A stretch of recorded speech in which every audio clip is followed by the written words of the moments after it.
Assalamualaikum semuanya. Beberapa kelompok kriminal di negara bagian lain mencuci otak seseorang dengan berbagai cara agar mereka mau melakukan hal-hal radikal yang diperintahkan kepadanya. Kalian pasti pernah mendengar cara-cara yang sudah dilakukan oleh kelompok ISIS atau kelompok radikal lainnya.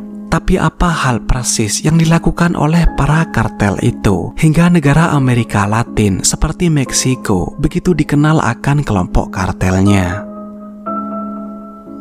Pada kesempatan kali ini, saya akan membahas tentang motivasi para rekrutmen saat bergabung dengan kelompok kriminal kartel di Meksiko yang sudah saya rangkum dari berbagai sumber. Dan saya menemukan bahwa banyak anak telah terpapar kejahatan terorganisir dari usia muda, sehingga memudahkan transisi mereka ke organisasi kriminal saat mereka dewasa. Banyak keluarga mereka yang memang sudah terlibat dalam kegiatan kriminal, seperti ayah, paman, dan sepupu. Para rekrutan itu sendiri mungkin sudah terlibat dalam kejahatan tingkat rendah, yang pada akhirnya memudahkan untuk menjadi anggota kelompok. Jadi, bagi anak yang berada dalam situasi itu, bergabung secara resmi dengan kelompok kartel mungkin tidak dianggap sebagai langkah yang sulit. Sebaliknya, itu hanyalah merupakan kelanjutan dari gaya hidup yang telah mereka jalani. Setelah masuk ke dalam kelompok kartel, para rekrutmen biasanya akan sulit untuk keluar lagi dari kelompok. Hal itu karena resiko pembalasan dari kartel saingan. Maka, keluar dari kelompok kartel hanya mungkin jika seseorang tersebut bersedia mengucilkan diri sepenuhnya dari kelompok-kelompok saingan terdekat. Tidak hanya itu, keluar dari kelompok kartel dapat menimbulkan konsekuensi yang lebih buruk lagi. Karena saat seseorang keluar dari kartel, hidup orang-orang tercintanya seperti orang tua, istri, anak-anak juga dalam keadaan bahaya. Jadi, saat seseorang masuk ke dunia kartel, sudah hampir mustahil untuk keluar lagi. Para rekrutan juga dimotivasi oleh keinginan pribadi akan kekayaan, kekuasaan, dan status yang mereka kaitkan dengan keanggotaan kelompok. Di lingkungan tertentu dengan sedikit peluang ekonomi, tawaran dari kelompok kartel menjadi sulit untuk ditolak. Banyak anak muda di Meksiko menganggap bahwa keanggotaan kelompok kartel sebagai cara untuk menjalani gaya hidup mewah dan memiliki pengaruh dalam masyarakat. Menurut statistik resmi, jutaan remaja Meksiko mengalami kemiskinan, dan banyak dari anak-anak itu menjadi target utama kelompok kriminal yang menggunakan janji-janji kekayaan untuk menarik mereka ke dalam organisasi tersebut. Kelompok kriminal Meksiko semakin banyak menggunakan media sosial untuk memamerkan gaya hidup mewah mereka. Postingan yang memperlihatkan kehidupan mewah bos kartel sangat berpengaruh besar membantu perekrutan. Mungkin contoh terbaiknya adalah Los Chapitos, putra mantan pemimpin kartel Sinaloa. Joaquin Guzman alias El Chapo yang dianggap sebagai contoh nyata dari maskulinitas di Meksiko juga berperan dalam keputusan para rekrutmen untuk bergabung dengan kelompok kriminal. Mereka menganggap dengan keanggotaan kelompok kartel, mereka akan lebih mandiri secara finansial dan dapat menafkahi keluarganya.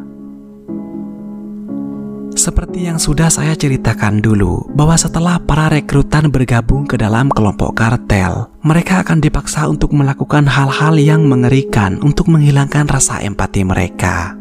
Seperti sebuah video yang akan saya bahas kali ini, di mana terdapat sebuah video para rekrutan kartel CJNG yang harus menjalani tes dengan cara memotong tubuh seseorang. Videonya dirilis pada 16 September 2024 yang lalu oleh kartel CJNG. Videonya berdurasi 5 menit 21 detik. Video tersebut direkam pada siang hari di sebuah rumah kosong. Rumah kosong tersebut tidak beratap sehingga cahaya matahari dapat masuk ke dalam. Di dalam rumah itu ditumbuhi banyak tumbuhan yang menandakan bahwa bangunan itu sudah lama tidak ditempati. Di video itu terdapat setidaknya 4 orang. 3 orang terlihat di kamera dan 1 orang yang merekam. Video dibuka dengan pria berbaju biru dan pria baju putih sedang melakukan pemotongan terhadap tubuh seorang pria bertubuh gemuk. Korban tersebut tidak memakai pakaian sama sekali. Kepala korban sudah terpotong dan diletakkan di sebelah badannya. Di awal video itu, pria berbaju biru yang saya duga adalah mentor dari rekrutmen itu mencontohkan cara memotong kaki di bagian pangkal paha dengan parang. Ia mengajarkannya pada pria berbaju abu-abu di belakangnya. Setelah itu, pria baju biru memberikan parang tersebut pada pria baju abu-abu. Di saat itu, pria berbaju abu-abu melanjutkan kegiatan tersebut. Terlihat bahwa pria baju abu-abu masih amatir dalam melakukan pemotongan itu. Tapi, pemotongan itu dapat terbantu dengan parang tajam yang ia gunakan, sehingga pemotongan itu tampak lancar. Dalam prosesnya itu, si baju biru terus berbicara kepada 2 pria rekrutmen. Dia terus mengajarkan cara pemotongan. Kaki kanan dari korban dipotong dari segala arah. Dan benar saja, pemotongan itu memang sangat cepat. Padahal 2 pria rekrutmen itu tampak terlihat sangat amatir. Kaki kanan itu diletakkan di sebelah badannya. Setelah menyelesaikan kaki kanannya itu, mereka berganti ke kaki kiri korban. Mereka melakukan cara yang sama seperti sebelumnya. Si mentor terus memberikan arahan kepada 2 rekrutmen itu. Setelah semua daging kaki kiri lepas dan menyisakan tulang, si baju biru lalu mengambil parang yang dipegang pria baju abu-abu. Si mentor mempraktekkan cara memotong tulang, yaitu dengan cara memukulkan parang itu seperti memotong kayu. Saat parang mengenai tulang, itu terdengar seperti orang yang sedang memukulkan palu ke kayu. Setelah beberapa kali pukulan, kaki itu pun lepas dari tubuhnya. Dalam momen itu, tiba-tiba terdengar suara wanita dari belakang kamera. Jadi saya menduga bahwa si pemegang kamera adalah wanita atau ada penonton lain di belakang kamera. Setelah itu, pria berbaju biru mencontohkan cara memotong tangan dan berbeda dengan cara memotong kaki yang seperti disayat terlebih dahulu. Memotong tangan tidak perlu disayat, jadi si pria baju biru langsung mengangkat tangan korban dan memukulkan parangnya dengan keras beberapa kali ke arah ketiak dan tangannya pun terputus. Suara pukulan parang itu terdengar sama seperti saat ia memukulkan parangnya ke tulang paha. Dan videonya pun berakhir. Video itu dirilis di banyak situs gore dengan judul yang dalam bahasa Indonesia saya terjemahkan menjadi video mengerikan di mana seorang sikario wanita mengajari cara memotong tubuh kepada anggota baru kartel. Ketika menjelang akhir video memang terdengar seorang wanita, sehingga mungkin saja wanita inilah yang berbicara di belakang kamera. Tidak ada informasi apapun mengenai kartel mana yang membuat video itu. 3 pria yang melakukan pemotongan tidak memperlihatkan ciri-ciri apapun tentang kelompok kartel.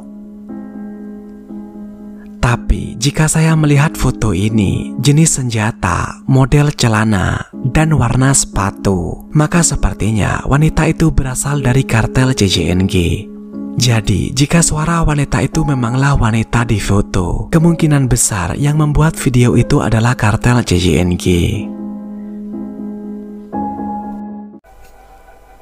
Saat menonton video itu saya berpikir, apakah orang-orang itu sudah tidak punya hati lagi? Apakah mereka tidak punya ayah laki-laki, saudara laki-laki, atau anak laki-laki? Sebegitu biasakah hal tersebut di Meksiko? Jauhi narkoba sebisa mungkin, tetaplah aman, dan saya akan menemui kalian pada kesempatan berikutnya. Terima kasih sudah menonton.